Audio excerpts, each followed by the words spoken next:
Hi there, you're listening to Unnatural Selection, the show about newsy type stuff and things. My name is George, My name is Tom. and with our powers combined, we are Unnatural Selection. Make sure you visit us at our salubrious home on the web, unnaturalshow.com.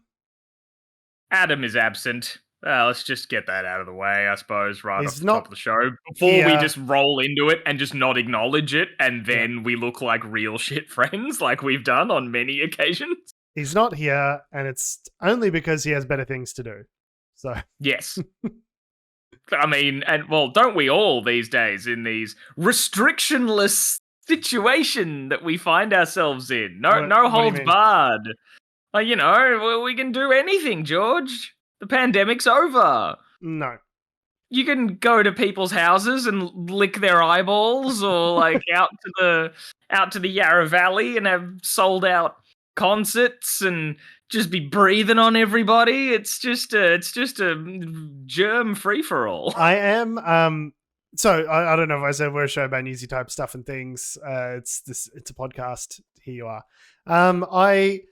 Yeah, how did you get here otherwise? Yeah. We're not First just, of all, unless I'm someone's sorry. playing us in a public environment. And like, so that's how we got into your ear holes. Like, normally you'd think we got there because you've downloaded us and like, you're listening to us intentionally. But if we're just being broadcast publicly somewhere, someone fucked up. Yeah, it's so if you're hearing this, it's your own fault. You did this to yourself. What were we just talking about? I am really not reassured with the reckless abandon with which one with which one is sort of expected to sort of mix now that restrictions have been lifted. Everyone's just like, yeah, as you say, come over and lick my eyeballs. Like, it seems like everyone's real happy. Like, I get that people are being cooped up. I get it. But also, like, I want to go to Queensland. Like, let's everyone just, like, calm your farm. Like, I understand we're all vaccinated, but, like, Omicron's a thing. Like, just ease up on the work Christmas parties. Like, let's ease up on the bloody, everyone just calm your farm. You know what I'm saying? Yeah, no, I get it. I'm sort of in two minds about it in that sort of sense of, like, yeah, people, we really should not be assuming that everything's sort of back to normal, No. like that it's over, because it's not. But at the same time, yeah, we almost push towards the goal of we're trying to protect as many people as we can with vaccination and all those sorts of things. And once we're past that point, what more can we do? What more can we do other than what all the dictator Dan decriers have been afraid of, and have him, like, rise up as our Lord Supreme and not let us go anywhere? Lord Andrews, like just permanently arise. Yes, but I don't know. It just seems like people are just like it's some sort of all-out fuckfest where people are just like, like, we're allowed outside, and so we're just gonna like hump each other's faces. Like, I don't know. I'm just like, yes, I'm excited to go outside. I've been to a few like Christmas related functions and things. I caught up with some friends. I don't need to be like Sydney Myer Music Bowl, like hanging out with my 5,000 closest friends. Doing it. What was that gig? You said someone's doing a gig out in the Yarra Valley. What was that in reference to? Oh, I just pulled that out of my ass. But I mean, like, gigs are happening. Yeah. Like, that's what, like, performance spaces are happening. And I get it. Fantastic. And like, for people who work in that industry, right, who have been turbo shafted the past 2 years. Yeah. And I'm not insensitive to that, because we've got a lot of friends in the arts. And I really would like them to be able to eat food and have shelter. But like, I don't know. It just feels like everyone's sort of gone, great, pandemic over. And it's like that. I saw a great meme. It was that bit from The Simpsons. This is not going to make sense to anyone who hasn't seen this from The Simpsons, but where like Adam Moe throws Barney out of the pub, and then like Barney's immediately back behind him in the pub. Yeah. And yeah, it was like Moe throwing out Delta, and then like Omicron's hanging out, and it's behind And it's like, that's kind of what it is. We're like, great. And pandemic done, sorted. Everything can go back to, wait a minute. Like, yeah, wait a minute, there's more. Yeah. I don't know. It's just, if there's one thing we've learned over the last 2 years is that it's never over. It's always difficult, and it's always harder than you think it's going to be. And like, yeah, if you can catch a vacation between variants, like, great. But like, you know, I think we should have learned by now that it's not so easily done. This is definitely the boss whose hand comes out of the grave, comes out of the dirt. He's not yet dead. Like, coronavirus is that ultra boss for sure. Yeah, well, and I had a bit of a like the first sort of maybe breakdown moment that I'd had in a long time, because after sort of, you know, original lockdown, we were all breaking down all the time, right? Like through our initial sort of thing of the crushing hopelessness of it all, and then we had our few months of respite at the start of 2021, and then we got back into it again, but at least like the vaccine was around, so we had something to do to like at least feel like we were like doing something to achieve contributing freedom, like contributing in some way to the to fix the problem. But yeah, I think it was one of the times that I was on my way to work when I actually went into the office to work. And it was early in the morning, and just walking through like Flinders Street Station in Melbourne, like one of the, you know, maybe the biggest of the train stations. And there weren't that many people around. Anyone who was there was kind of looking really like they didn't want to be near anybody. We were all masked up, and just hearing over the PA system, just like the boom, boom, like, keep on top of the virus, Melbourne. Be sure to blah, blah, blah, blah, blah. And I was like, am I into some dystopian sci-fi film right now? Like, it felt like I was in Children of Men or something, like just walking through the bleak city where we've all accepted a deadly disease ravaging the world, and we're living in fear constantly. And I was like, man, all right, now that makes me really upset right now. So there's still like remember that to touch on and touch off at your nearest station. Also remember the existential threat of mortality constantly. It's sort of Damocles constantly hanging over your head. You could die at any time. Our time here on Earth is extremely limited. Hope you don't shuffle off the mortal coil. Thanks, Metro. Yeah, it's yeah, so it's so funny you mentioned that, because I had a similar moment walking, but it was walking through a train station and hearing it on the loudspeakers. It's like, up until now, maybe it's because we've been in Melbourne, and it's been like the pandemic for a lot of us here has been a very personal sort of experience. We've done it alone, but like seeing it out in the world, like there's this TV show called Counterpart. Have you ever heard of this? J.K. Simmons. No, I haven't. It's actually a really good show. And he plays he plays a sort of functionary in some mysterious government agency that you've never heard of. And you know, he doesn't quite understand what he's doing. Is sort of like coded messages, but he's only got his piece of it, sort of thing. Like, he only knows what he's responsible for. He doesn't really understand the wider implications of what they do there. And you sort of come to realize that it's like a metaphor for East and West Germany, but with alternate dimensions. Oh, cool. And it's actually a fucking dope sci-fi show. You should absolutely watch it. But like, so there's a J.K. Simmons who plays, who does he play? He plays the angry guy in Spider-Man. J. Jonah Jameson. J. Jonah Jameson. Daily Bugle editor. Yes. Yeah, so J.K. Simmons, there's the version of J.K. Simmons on this side, and then there's the version of J.K. Simmons on the other side, and the other side's like cool spy J.K. Simmons, and this guy's a fucking, you know, dopey dumb, and then obviously they got to sort of coordinate. It's like a serious drama, but I'm making it sound like a slapstick. And then they move into an apartment together, and he's the messy one, and he's the organized one, and how will they make it work? No, it's not like that. It is like a really interesting serious drama. But like, the point I'm driving to with all of this is like, the sort of realities diverged about 30, 40 years ago. And so they've become increasingly different over time. And one of them's like the pandemic reality, where like they've got ultraviolet hand washing stations, and like they had some like awful pandemic go through their reality, which didn't occur in the other reality. And so there's all these like weird differences with technology. Like our reality, that we've got cell phones, and that sort of technology is more advanced than they have on the other side, but they've got other things that are more advanced than our things. And I feel That's a really long-winded way of getting to the point. But I feel like we're in the other timeline now. We are in the the Children of Men pandemic weird virus timeline that we thought, like the fact that we're talking about wearing masks everywhere and like HEPA filters. And I know what a HEPA filter is now. You know what I mean? Like I didn't know what a fucking HEPA filter was. I didn't know about, the virility of a virus. Or any of this sort of stuff. These just weren't things that we thought about before, and we've just, but hearing it in the loudspeakers of a train station is very it's a very public. It's bringing it out into the world. It's like season 3 of a TV show where they finally got some budget, and then they start opening up the world.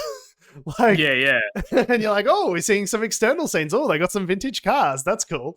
Like. That's what it kind of feels like now. Is that what the pandemic was a personal experience that we're all experiencing separately, and now it's a communal experience, and that feels very strange.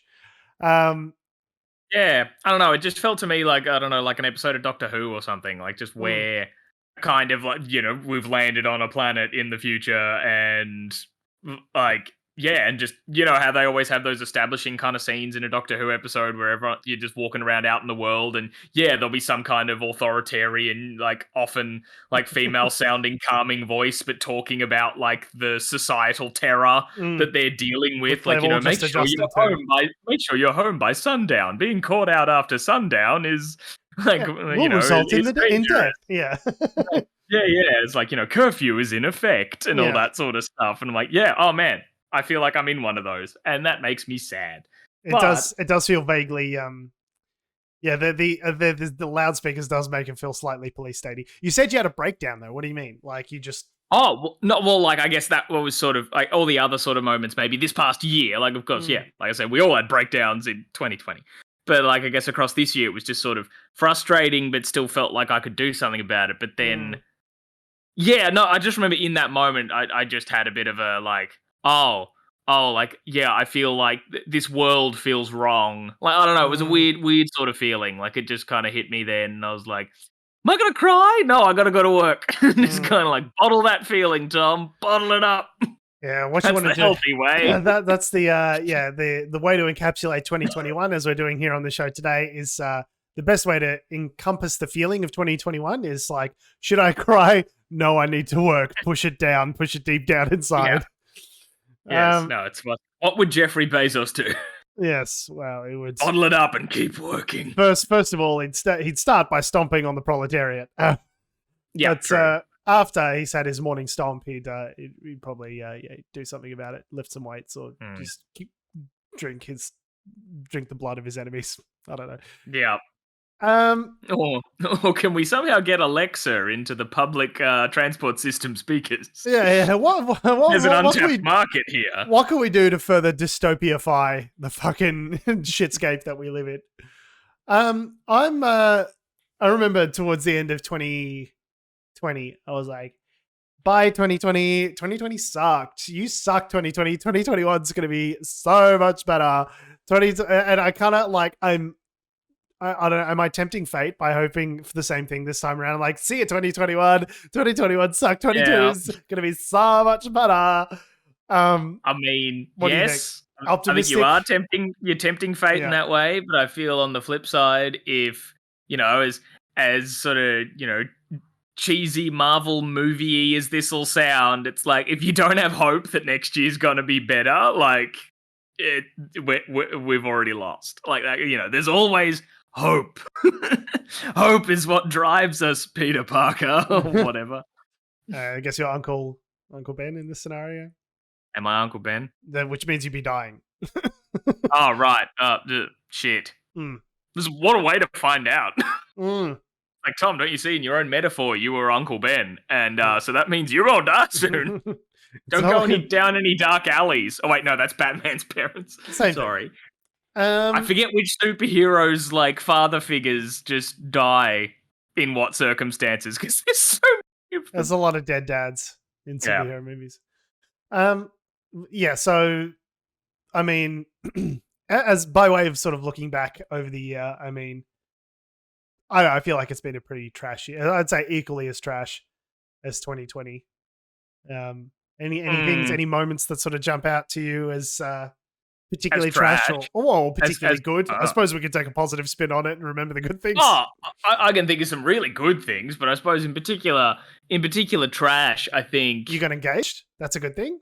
I did get engaged. That was a good thing. We haven't talked about that on the show, have we? Yeah, I got engaged. Is there anyone who doesn't last know? month?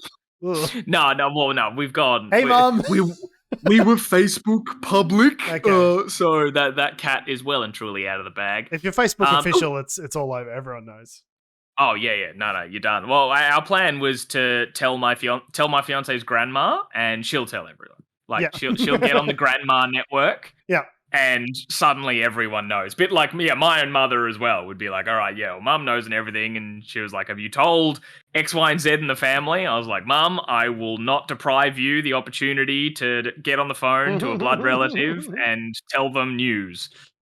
You do you, Barbara, you do you. Yeah, so no, that was great. That was awesome. Sorry, I just realized how dark it looks like it is on my feed because there was natural light in here and then suddenly it got biblical outside in the weather. I'm just going to turn a light on real quick. It's a bit of a metaphor, isn't it? Yeah, well, kind of talking to myself here, but yeah, there is, there definitely have been some memorable experiences this year. Like, for example, he's back. What a son of a bitch. Here he is. No. I could hear you. These headphones are really shit, so I was kind of just hearing a muffled you. So, there's been a couple of memorable moments. Not good memorable moments. It trails off. Have been. Yeah, there's been some memorable moments. And just like, vroom, vroom, vroom. Yeah, just like going into a memory. Monkey clapping the cymbals. It's like obviously my dad passed away this year, and that's been a whole situation. And it's that was in August, and we're in December, and it's still a thing that you're dealing with, that you have to sort of focus on every day. And there's been a bunch of like sort of fallout as a result of that, in terms of like, my parents had a tenant that they were dealing with who's not paying a rent, and like there's all these sort of legal situations there that I've had to help out with. And like, yeah, it's like on top of all the pandemic stuff, it's just been like a pretty shitty year that I'm happy to say goodbye to. Yeah, well, and yeah, even on top of just the losing a parent, it's a bureaucratic nightmare. It really is. It's like we as a society have created like this, obviously like maybe legal recourse for a lot of things is important, but at the same time, it's kind of like, you've just lost your father. That's one of the worst things fingers crossed, that's one of the worst things that'll ever happen to you. I mean, and on top of it, who knows, Tom? Who knows? On top of that, it's a paperwork nightmare. That's the thing that I really did not anticipate, is like having to worry about fucking direct debits and like dealing with credit card companies and like having to organize probate and a death certificate, and like we've told the credit card company that we can't get access to Dad's credit card, and now they've like shut down the credit card, and now like all the direct debits for their utilities were coming out of that credit card, and now it's a whole fucking to do to get it reinstated. Like no one asked them to do that, but we told them that we needed to get access to it, and then they've frozen the account. It's just like we make it really difficult for people to die. There's a lot of paperwork involved, surprisingly. Yeah. Slightly Kafkaesque. I mean, in terms of shit things, I think for the year, just the, like, what was it? We had 2 lockdowns last year, and then this year we had, like, what, 5? 4 or 5? We on 6 or 7? I can't remember. 6. But so that was... it's kind of like 5.1, slight break, 5.2. Like I saw 6 as an extension of 5. Really, 5. We never really came out of 5 properly, but and so it was kind of the way that it would just. They kept teasing us with it. It's just like they put us into lockdown, and then they're like, "Cool," and it seems to have worked. We're coming out. I'm like, awesome. And then they're like, "Nah, actually, we're going back." Lol like, jokes. Fuck's sake. Kidding. Going like back and forth, which kind of, while we were able to all be, for a while we weren't able to be getting vaccinated. I guess that's the big, us being a newsy type stuff and things podcast, the political side of things, that they really fucked us being able to be doing the vaccine as early as possible, which might have avoided some stuff. Yeah, just like to be kind of constantly being ripped in and out of it gave I felt that was the hopelessness angle of this past year. Sort of in that sense. It's just like, oh, it's working and we might be getting out of lockdown. Are we though? Like the cynicism was just starting to kick in. I don't know. And like when we booked this holiday, so for those who don't know, I'm going on it. Well, who knows? I may be going on a holiday with, with my family to Queensland. It's it's kind of, who knows? Because like when we booked it, Delta was a thing, but like vaccines all seem to be going fine, and Australians are like completely unrelated to anything the federal government did, have like overwhelmingly gotten vaccinated, like in droves. We're something at 90 something percent. I was gonna say, not so much nothing to do with what the federal government did, but in spite of everything the federal government did. Yeah, so I mean, our vaccination rate is really the envy of much of the world in how, in terms of population fully vaccinated. It's 76%. So 19.5 million fully vaccinated currently as of today. And that represents, and the reason it's not higher, I guess, is because of they're still sort of going through the safety approvals for some kids and things like that. So, but like, yeah, in Victoria, it's 94% fully vaccinated or something like that. Like, it really goes to show that it wasn't vaccine hesitancy. I remember them talking it up, saying, "Oh, it's not a race." Yeah. Not a competition. Don't want to force nobody to do nothing. Yeah, so...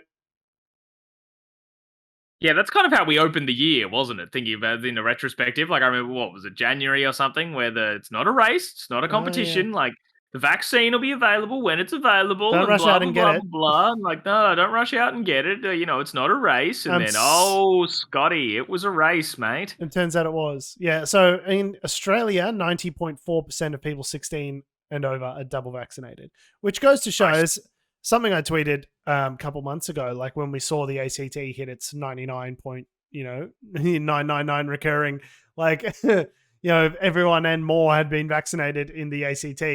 I was like, oh, so this line that they sold us of vaccine hesitancy and Australians not being, it was actually horseshit. It's just like, you just needed to give us the vaccine and we did the vaccine. Like, it wasn't a case of a government dealing with a recalcitrant public to just try and get things over the line and sort of being inhibited by them. It was like, no, it really was the thing that we thought it was, which was like an Australian public that was being kneecapped by its inept fucking government, in terms of being able to get, like, it turns out vaccine hesitancy was not this 40% phenomenon that they made it out like it was going to be. Turns out it's less than 10%. And that's like pretty impressive worldwide. And if it weren't for the fucking government, we would have been here much sooner. But it's, I don't know, I just... Yeah, and we might have been here much sooner. Like, I mean, I guess this is oversimplifying it, I suppose, but we might have been here much sooner and then could have had stockpiles either for, like, the booster program to be rolled out a bit better, as they're starting to do now, or to be supplying it to countries overseas, because that's sort of how we've seen Omicron appear, is that it's appearing in other nations that are really being shafted with vaccine supplies. Yeah. I hate using like terms like developing quote unquote nations because it feels really condescending. But like, yeah, and as people say, they say Omicron. People say Omicron came from Africa, but no, that's not quite the case. It was just South Africa that sequenced and discovered it, but it was appearing everywhere. But yeah, the very fact that nations with the means to supply vaccines to them weren't, that's how variants were starting to pop up, because in an unvaccinated population, it spreads more and adapts and the thing all that that kind of crap. Like, the lesson it that was I think always a race. It yes, was always a race. You got to the, stay ahead of the variants somehow. the I mean, lesson. that's me really generalizing it. I'm not a virologist, No, but no, no. I think the lesson that we obviously need to have learned and still, as of yet, have not learned is that no one country gets out of this until we all get out of it, right? Yeah. And by rich countries, people say, oh, there's a conspiracy theory with big pharma. There's a big conspiracy theory. It's like the conspiracy theory is the real conspiracy theory, not the microchips in Bill Gates's face in your arm and mind control. But like the actual conspiracy theory is that governments have not done enough to get this life-saving vaccination out to everyone in the world as fast as possible. There has been a really meager effort because the governments and all these corporate interests have allowed these vaccines to remain patented. There's manufacturing facilities that could be manufacturing this vaccine and getting it out to people that aren't. And I heard something about scientists in South Africa basically trying to reverse engineer the vaccine so they could make it for themselves. It's like you could tell us how to make this, or you could just tell us right now. Like, nah. The actual conspiracy is the greed of the corporations wanting to sell these vaccines to wealthy countries and at the exclusion of everyone else, and just have a permanent situation where there's variants and then there's new, rather than us cooperating as a global community to get everyone vaccinated and protect everyone. It's just wealthy nations looking out for their own best interests, self-interest, at the expense of everyone else, which actually fucks us all in the future because... Yeah. So it's a perfect metaphor for capitalism. It really is. Like, I know Tom likes to go on a good little capitalist bash every couple of episodes, but like, it really does show... for those people who say like, oh, free market, fucking Ayn Rand, just get in there, fucking free market will solve it. It's like, well, free market is good for some stuff, like delivering goods and services to people that can pay for them. Like, it's really good at that. It's not so good at other things like delivering vaccines to people that can't afford them. And it's to all of our benefit. It's a tragedy of the commons, right? If a few people, suck up everything for themselves because it hurts everyone else and it hurts them, right? Yeah. The free market's fantastic at delivering luxuries, but it's not so good at divvying out human rights. Yes. Yeah, not great for human rights. Like, there are some things that obviously have been improved by human rights, in the human rights sector, by capitalism, by the fact that people have jobs and money and technologies and conveniences. Like, obviously, it has helped some things in human rights, but it's not good enough to just be like, free market will sort it out. It's called, when that happens, it's called a market failure. Where it's like a thing happens that is not good for society, that we don't want, happens because of the incentives of the market. Like, there is a term for it in economics. Like, clearly the free market is not optimized to solve all these sorts of problems. So if there's a conspiracy there, it's that companies want to make profit for themselves at the expense of saving everyone. Doesn't mean that, there's anything corrupt about the vaccines or they haven't gone through the correct process or anything like that. But it's just the incentives are not lined up for drug companies to take care of poor people for free. Yep. There's a bleak truth for us all. I guess also further sort of on the theme of like retrospective of 2021. Coronavirus plays a big part in this, but also some other things. I feel this year more than others. Maybe it's because we're older, George, or we're paying attention more, or whatever. But I feel this year in particular, we really, really kind of discovered how cooked the Australian federal government is. Like, I mean, it's been building for a long time. Like, I know that, and I'm young enough to remember, but I was old enough at the time to remember these things happening, but like was not old enough to properly understand them. Like all the stuff with children overboard in the John Howard years and all those kinds of like very like corrupt, like just falsifications of facts. Well, they're not facts. They're falsified. But yeah, this year, because remember, at the very start of this year was, I think it was around February, was when what has been deemed by a lot of media outlets as Parliament's women problem. I would argue it's a media, men's problem with women. Yeah, I feel it's kind of weird calling it like, like Scott Morrison's women problem. I'm like, it's got to be a better way to phrase that.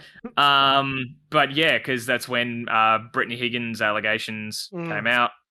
I think it was at the end of the start of this year that in January, Grace Tame being Australian of the Year, and just starting that conversation rolling through the Four Corners Tudge and Porter report, Wank Desk, like all those things. Actually, did you see the current news that happened around that? Speaking of something, I heard something about it recently, but yeah, tell me. There was a raid. So I think properties in Canberra and Queensland were raided by the AFP, swabbing the desks, looking for human in connection to the whistleblower who leaked the video on I believe, like, I don't know if charges have been laid or anything, but the precedence that they were going under was that leaking the video of the wanking on a desk incident in Parliament was revenge porn. Oh, stop. Yeah. Stop it. So, still developing. I haven't sort of fully looked at all the nitty-gritty details of all that. But yeah, it's like the AFP are Where's the raids for Brittany Higgins? A whistleblower. They raided the whistleblower. How upset. Like, it really is. The LNP government is more concerned about the sexual assault of a desk than they are about the sexual assault of members in the fucking female people in the building. They're more concerned about the desk and how it got out. And the wank desk thing is it's at least sexual harassment, more so like sexual assault and things like that, to be filming yourself like ejaculating on a female minister's desk.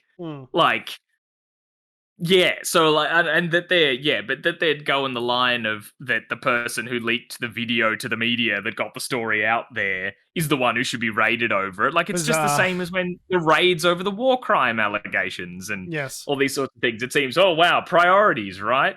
Well, anyway, that just happened like 2 days ago, I think. It just goes to show you, right, that like they can do stuff about it when they want to. They just don't want to. They don't want to do stuff about the Brittany Higgins situation. They wanted to sweep it under the rug. It's not that they don't have the power, that they couldn't lean on someone in the negatively affect them, right? Right. It just goes to show they just actually don't give a fuck about women. Yeah, you're right. We definitely saw, it feels like this year for the first time, we definitely saw the cracks in the LNP sort of wall of bullshit. Yeah. Well, did we just see enough of them in such quick succession of a year that it seems like, what next? Like, because I think also this year was, that we learnt about Peter Dutton just overriding like the recommendations of his own department for like grants. And also more about Gladys. I know this isn't federal, but like Gladys Berejiklian and the Minister Maguire. Daryl Maguire stuff. And there was obviously, was it last year there was sports rorts, and this year there was the car park rorts, and examples of people crossing the floor of Parliament from the LNP, like just recently making sort of Morrison look out of control with his government. Like, it definitely, and I think lots of people sort of waking up on the climate issue, maybe because of COP26, maybe for other reasons, and the sort of growing independent movement that's sort of threatening blue ribbon inner city Liberal seats.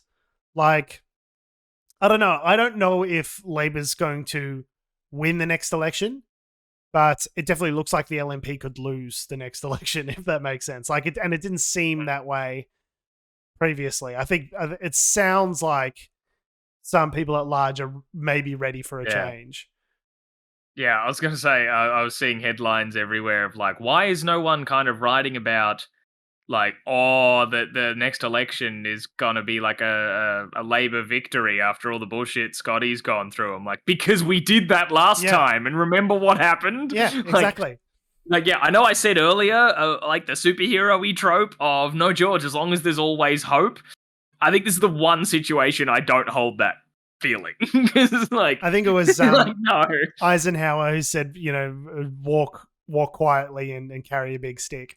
And that's exactly what the Labour certainly took the walk quietly part of that, if not for the big stick part. But the walk quietly part, they definitely took to heart by the sounds of it. They're just trying to make themselves real small targets and hopefully like just give the Morrison government enough rope to hang themselves with. And you know what? It's kind of working. Like, it seems to be working thus far. So maybe it's not the worst strategy. Fingers crossed. I mean, I don't love the Labour Party, but I really hate the Liberal Party. So, Yeah. you know, I guess it's sad that it's a real lesser of two evils sort of situation, but I'll take it. Do sure a turd sandwich. Mm-hmm. Yeah. So yeah, seeing the cracks in the Morrison government, that's definitely been a big one. And just things it just like seemed blatantly yes, like broken. Like yes. like you know, all the other things is sort of like there's at least a game that they're playing, or you can kind of see like you see like skill's the wrong word, but you see like a strategy behind it rather than just seeming like they're buffoons at the wheel. Yeah. And they're just operating in a system that, since they control it, there's no recourse for it. They just seem like absolute lunatics. It definitely seemed like for the first time in a while, you know, you sort of look at something in the news and previously you go, oh, maybe I don't know, maybe I just don't understand it. Maybe there's more going on. Maybe it's more complicated than I think. And this year it was just kind of like, no, it's not more complicated than I think. These guys really are just fucking idiots. Like, it is really as simple as it seems. They just absolutely porking it. Like, yeah, it like blatant. I feel is just the term I kept coming back to. That it's just like how like you just read the comment that they made at a press conference, or you just see all the facts of the situation laid out in a list, and you're like, yeah, it's not just blatant incompetence at the very least. Like, yeah, I don't know. I feel like this year really sort of came across like that, and it'll be very interesting to see if that, like, you know, that's how I felt about the view of Australian politics this year.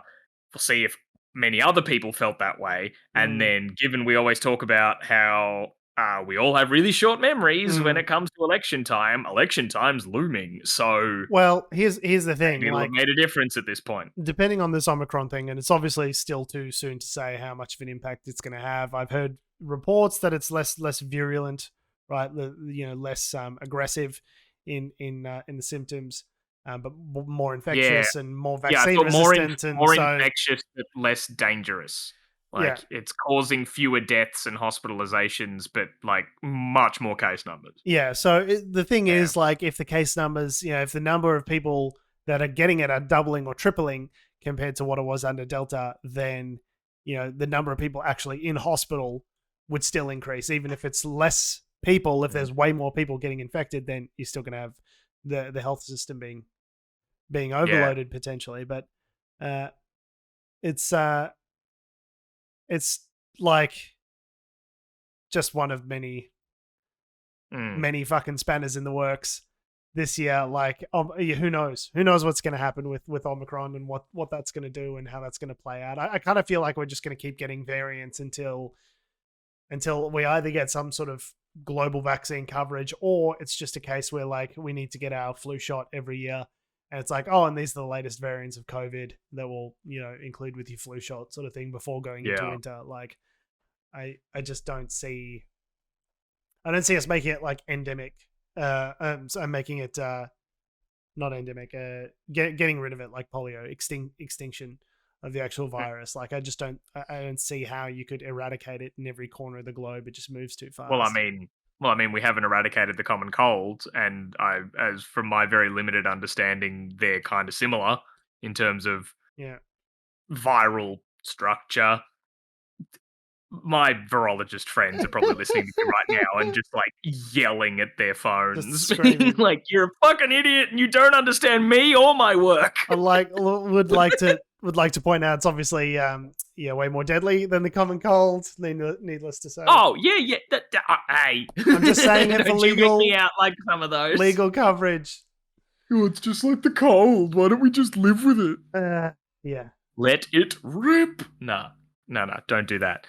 I don't know. Fuck. What's something positive from this year? I'll take anything. I saw a great white shark That was for the pretty first time. That was awesome. I know for a lot of people that sounds like a terrifying experience, but context is everything. I was actually actively looking for one. It wasn't just I wasn't floating on a surfboard and then suddenly one turned up. So very different, but fuck, that was awesome. Yeah. I talked about it on the show at the time, like 9 months ago, whatever. But yeah, What was lifelong that 9 dream and months ago? March. I did that. I only got my GoPro back from you recently. So Yeah, I kept trying to give it back to you. I was like, oh, I'll catch up with George and give it to him. Lockdown. Or like, oh, I didn't bring it with me. Fuck. Yeah, think, so you finally got it back. do you think the podcast that we're going to do that we're doing is going to be remote forever? Like, is that something that's changed as a result of this pandemic? Is that we're just kind of remote always? Like, because we've got a whole system now. Like, I got your camera, I got my camera, I got our microphone set up. Like, it seems hard to imagine us, like, all three of us being in the same room doing it live together. I don't know. I mean, I suppose it's certainly convenient in fitting it into our schedules because we can just do it from home.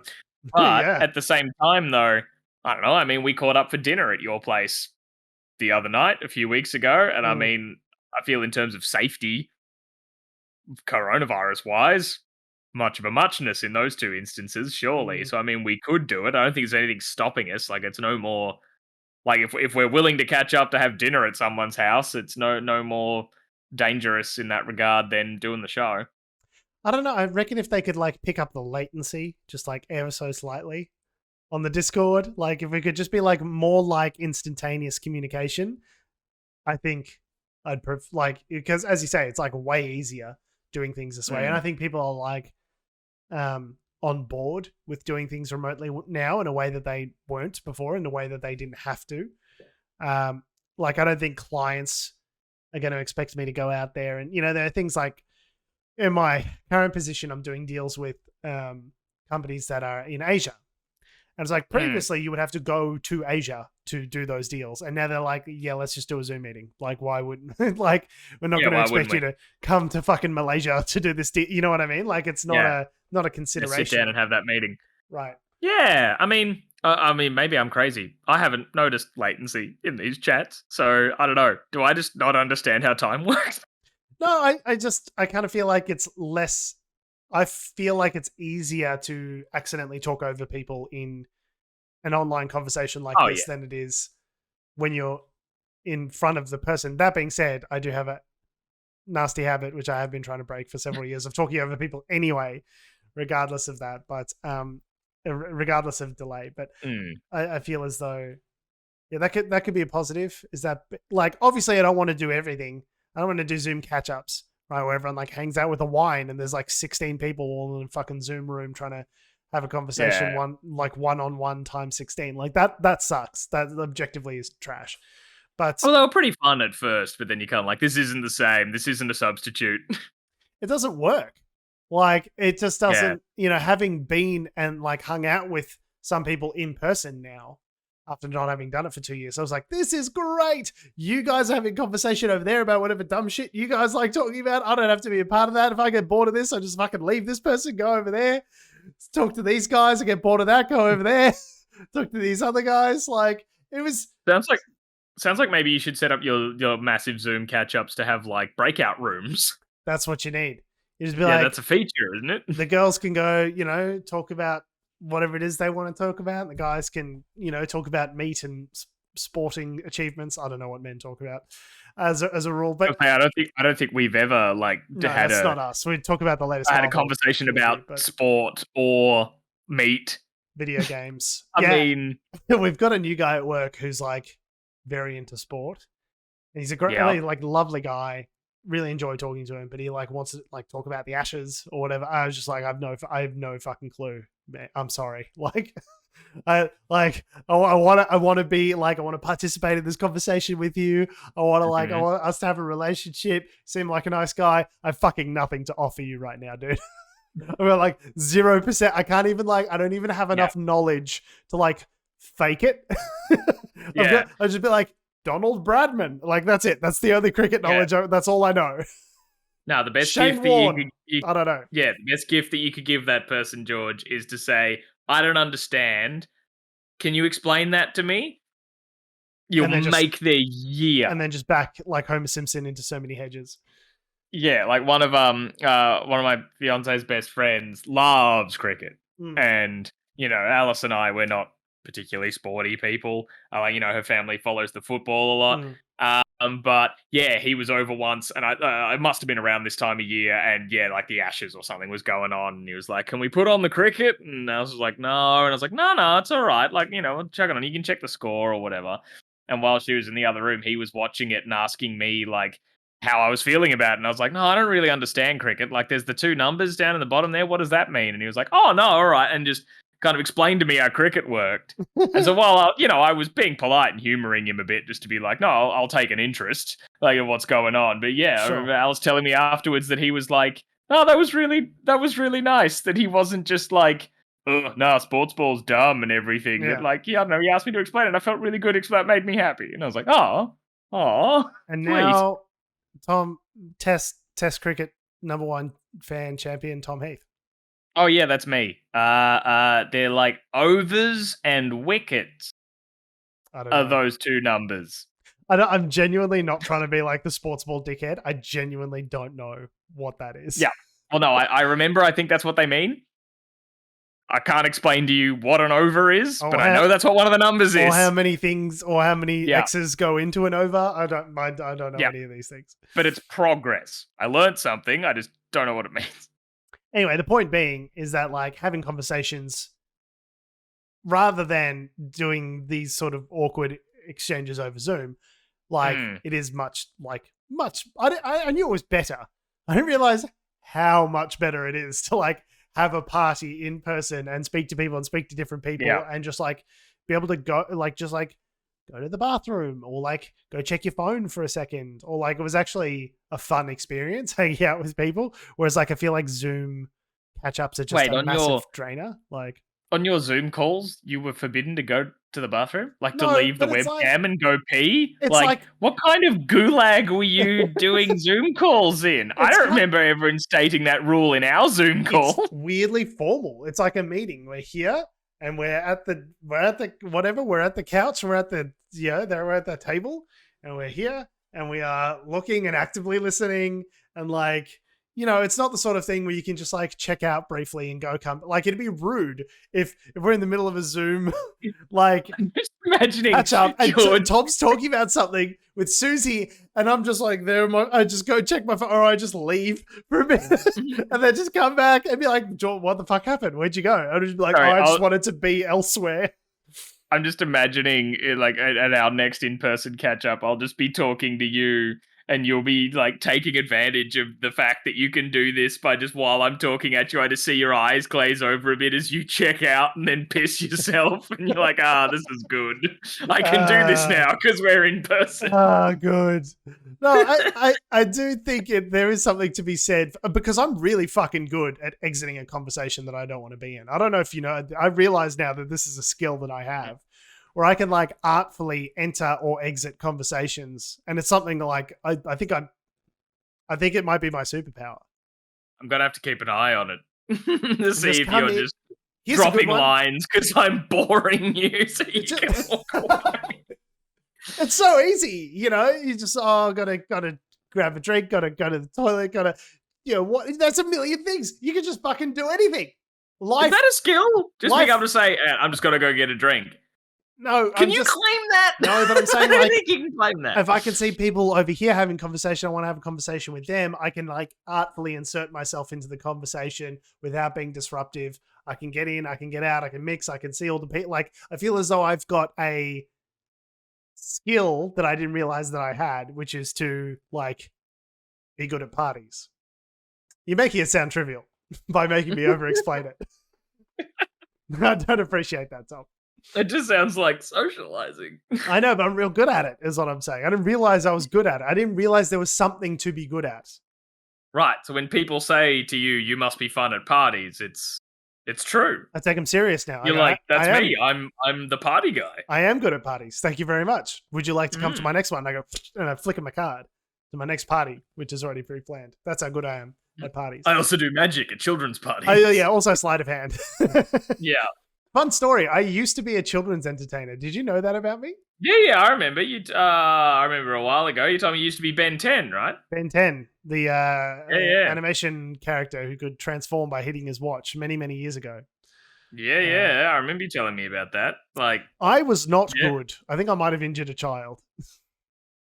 wait, no, you didn't tell me that. Is that a story you want to go into? It wasn't bad, but like I kind of ran out of magic material, and then I was just kind of like playing with the kids on the trampoline for a bit, and I kind of maybe jostled one a bit harder. Like adult man, or like I was either an adult man playing with a 6-year-old child, and she was crying, and they weren't very impressed. But oh dear, I didn't get in any trouble, which was good. But yep, I just can't. It's just what that thing where it's like, I don't know if you've ever done stand up or anything like that. It was like you reckon really. you've got like 10 minutes, and turns out you've got 5, and then you're just like padding.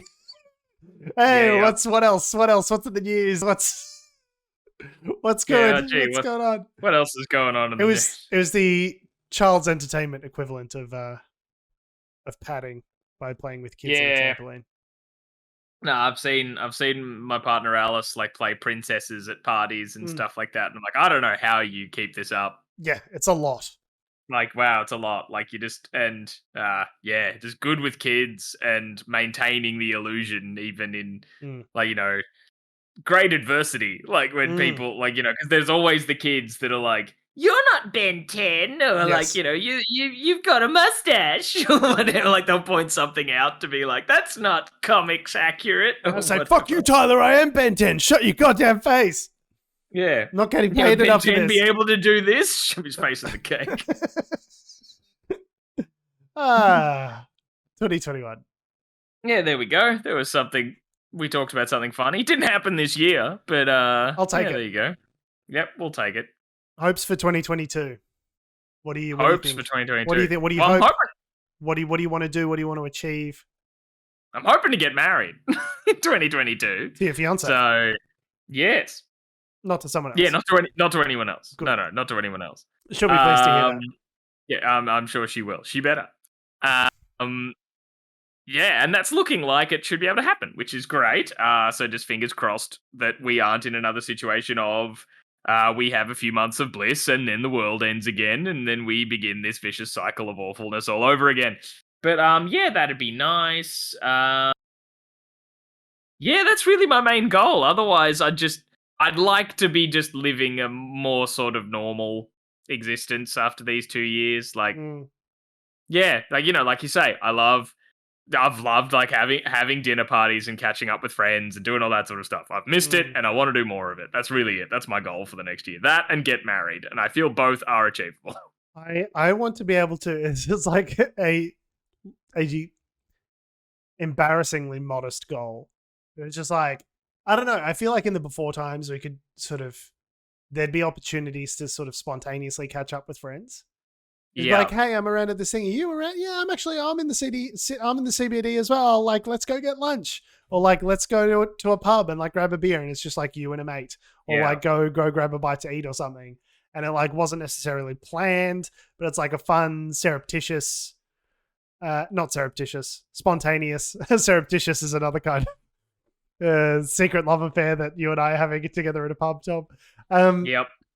Yeah, just kind of like being able to spontaneously hang out with people and sort of be in each other's lives. I really miss that. I feel like everything needs to be quite planned and quite deliberate.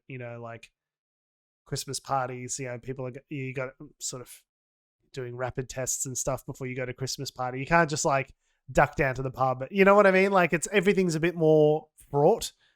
There's a lot more threat calculus involved in everyday life than I guess I was used to, and just the idea of being able to go back to hopefully some form of normalcy where that threat level is so low that you could just spontaneously hang out with a friend and it's not a big deal. I really hope for that. No, yeah, I know what you mean. Yeah, that'd be good. But not likely, is what you're saying. No, probably, probably not likely. No, we're all doomed. But yeah, we can all be doomed together. Are we ever going to get out of this, man? It feels like we've never been, like we've been in it. It's one of those like, It's like when you've just like taken LSD for the first time and you're like, have I always been stoned? Is this ever going to end? That's what it kind of feels like. It's just like, would not know, but sure. it feels like it's always been this way. And I don't know. I certainly, from what I've read of LSD trips from literature, of course, but oh yes, of course. Just to stipulate, there, it just feels like one of those things that's just like I don't ever remember not being sort of in this, and I just wonder like, how much longer is it going to go on for? It feels like it's just going to go on forever. Do you have that feeling? Well, that's why. Yeah. Oh, yeah. A little bit. It's sort of one of those. Yeah, I have that feeling of maybe less like, oh, this is going to go on forever, but more like, what does it ending look like? Like, Yeah. because I think I've resigned myself to the fact that it won't be the same sort of ever again without some kind of scientific miracle that is beyond my understanding. Like, I don't know how feasible anything like that would be. Yeah, but no, I definitely know what you mean. I guess it's one of those. I don't like to use the the expression of learning to live with COVID because so many people use that to mean just let grandma die. But yeah, that essentially I think that's what we're gearing towards. It's just what that looks like. Whether that does look like, oh well, we just get our yearly inoculation and and then it is like so many people say it is like the flu. And that's just kind of how it is, but maybe you'll get it and recover, or people with underlying conditions, undefined or the elderly. Background number of people that die, and we just don't care anymore. Yeah. Well, we're doing everything we can, and it's just get inoculated in flu season or whatever, but it kills the elderly, and it does all that sort of stuff, and it's just sad. But if there's nothing more we can do, then there's nothing more we can do. I would not be comfortable with that kind of future unless we have done everything that we can. But I don't know what that is because I'm not an expert. Yeah, but so no, I know what you mean. I think I can't imagine it sort of being like it was in 2019 ever again. Which kind of shits all over my hopes for 2022. Thanks, Tom. That's right. Do you different? Do you have any like Christmas plans, catching up with family, things like that? Is that on the radar? Do you have any conspiracy theory relatives that aren't vaccinated or? Oh no, like my immediate family are all based in the ACT, where they promptly got it done. Right. The ACT figures are actually like they're not even fully represented in the ACT figures. The ACT is so good that they had other people from other states visiting or in the ACT that were vaccinated there. So it's like above 100% of the people in ACT are vaccinated because they're vaccinating people from other states as well. That's how good they are. I'm very proud of my home territory. So no, I am going up there for Christmas. Well, fingers crossed. Like, I mean, I guess that's something I'm a bit worried about. I know you're heading to Queensland maybe a week or weekish or something like that, but I was going to be heading up in a couple days. Tuesday, looking like. So I'm hoping with Sydney's case numbers the way they are that there isn't some kind of ACT New South Wales scare that either like it'd suck to prevent us from going, but at least then we're here. But it's more like if we can't leave. Yeah. Like if Victoria tells us not to come in. Massive uncertainty.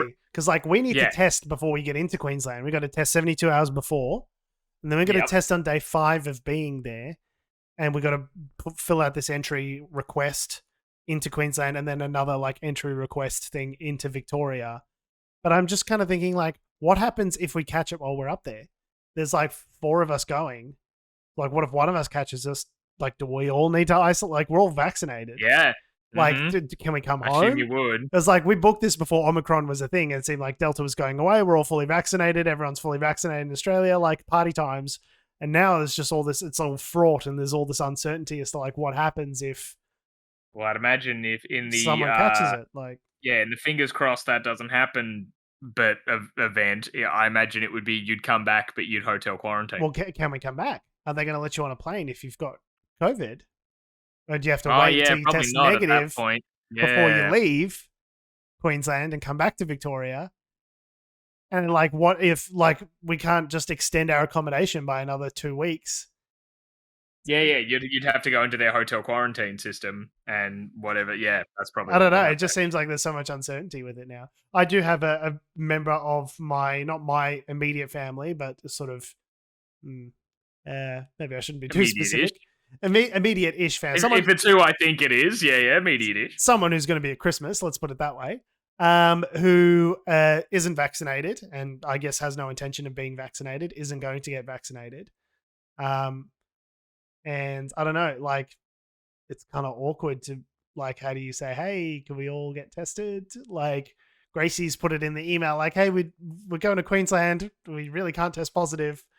Like, we'd all appreciate it if people got tested. And everyone's just kind of ignored that before the Christmas party. It's just, I don't know. It sounds like your family's normal. You don't have to worry about this dumb shit. No, not thankfully, no. I think I've really lucked out. But Yeah. you know, I've really lucked out sort of, I guess, across my whole life with the family situation. There's Must be I guess a good lot of being a people white guy. reminded me, like, oh, well, that too. But more like, you know, my brother and I are best friends. Like, we never had that, like, driving each other nuts and hitting each other as kids and all that sort of stuff. And get along really well with my parents, and we don't have, like, crazy drama-filled catch-ups and all that sort of stuff. And Get all, out of like, here, nice you and happy. suck. And people are like, that's not normal. Fuck you. And I'm like, oh, okay. Yeah. Shit. Any recommendations for dealing with a family member who or a family-ish member who doesn't acknowledge the reality of COVID and doesn't want to get vaccinated before turning up to family Christmas and ruining George's holiday? Well, I guess, in the terms of, like, not getting vaccinated and they might ruin the holidays, one thing. In more the situation of, like, that they're spouting crazy bullshit at Christmas gathering or whatever, out crazy them. Like, just take a shit and throw it at him? What do you mean? Oh, no, I mean, if they're saying something like, I thought I remember you telling me, maybe this person you were referring to said something like, oh, but we all know Hillary Clinton's a pedophile, or something like that. Oh, yeah. Saying something like hey, Tom, you guessed exactly the correct person. Yes, you're right. That is the same person. Yeah, saying something like that. Just out crazy them to be, you know, just to be like, oh, of course, and of course we all know that. Yeah, you just yes and them. You're like, oh yeah, sure, and we all know that that Scotty has all of Hitler's gold. Like, just you just, I don't know, just out bonkers them, yes and them the whole way, because I think it would either just, like, have them go, what the fuck? Like, take me seriously, and that would just drive them nuts. Or it just doesn't give them what they want. And because what they want clearly is to, like, bait people into the debate, and for them to feel like, oh no, but I'm, you know, you are all people, but I, the intellectual, understand this situation better. Yes. But if you just out crazy them, you're not giving them that. You just yeah. So what if you think? What if they think I'm on their side then? You know, it'd just be like, Hillary Clinton's a pedophile, and be like, yes, and she's illicit, and he's like, yes, and she killed JFK, and JFK's actually alive, and you just got to keep going. Like, you how just deep? Keep going and going and going as deep as it takes. Not only did JFK not die, but he's actually coming back to life, and he's supporting Trump, and that's why people are hanging out at Dealey Plaza in Texas. True story. That's a real thing that they believe. Yeah, absolute true story. You're just saying, like, I just need to go as deep as the rabbit hole goes with this person. Yeah, essentially. You just need to out crazy them. And it'd be like, and the moon landing was faked. And then he'd be like, oh, that's silly. Yeah, well, I guess obviously the moon landing was real, but, like, the rest of it, yeah, we all agree. I guess, look at it this way. If you're the crazy family member, you're safe. You're good. I'm going to be the craziest one in the room, is what you're saying. Yeah. All right. Well, season's tidings. Very happy Christmas to everyone on that note. We have been, we are, and we always will be Unnatural Selection. Make sure you visit us at our salubrious home on the web, unnaturalshow.com. Make sure you follow us on all the bullshit social medias that are ruining the world, that have, do, or ever will exist, at Unnatural Show. That's Facebook, Twitter, Instagram, and YouTube. Make sure you follow me on Twitter and Instagram at George Tsipos. You can follow me on Twitter at Tom D. Heath. And you can follow us all through to 2020 where see you, bye 2021. 2021 sucked. 2022 is going to be so much better. 2022 is where it's at. Follow us all down to 2022 where everything's going to be happy, joy, fun times. Nothing could ever possibly go wrong. Getting my hopes way up, Tom. Getting them way fucking up there. This is our last show of the year, as you might have figured out. So if you did want to get in contact with us, obviously we'll still respond. I mean, we're not busy, but it'd be good to spend some time with our conspiratorial family members over this time. But yeah, still feel free to reach out, and we will be joining you again in the new year. Tom, any parting words for our listeners for 2021? I send it off with a bang, a safe bang, but send it off with a bang. Like, I mean, yeah, don't have a 1,000-person orgy, or maybe do. Like, I mean, that could be a lot of fun if you're going to be sending it off into the apocalypse. But at the same time, please don't bring about the apocalypse with your 1,000-person orgy. I'd appreciate that because I would like to continue the world. Not only would you be super spreading COVID, you also be super spreading syphilis. So don't do that. This might be a conversation for another time. I don't think sex parties are real. I don't think that happens. I think it's a made up thing for cinemas. I'd just end it there. All right. Like, I think that's just what I thought to leave it on. Something to think about over the holidays. I don't think they're real. I hear about all the sex parties, but have you ever actually seen one? That's the conspiracy. Yeah, that's the real conspiracy. Like how birds aren't real. A Calico Cross, friend of the show, writing in no apocalypse bringing check. Thank you, Calico Cross. Appreciate you not initiating the apocalypse. Thanks for listening, guys. Love your faces. We'll see you next year.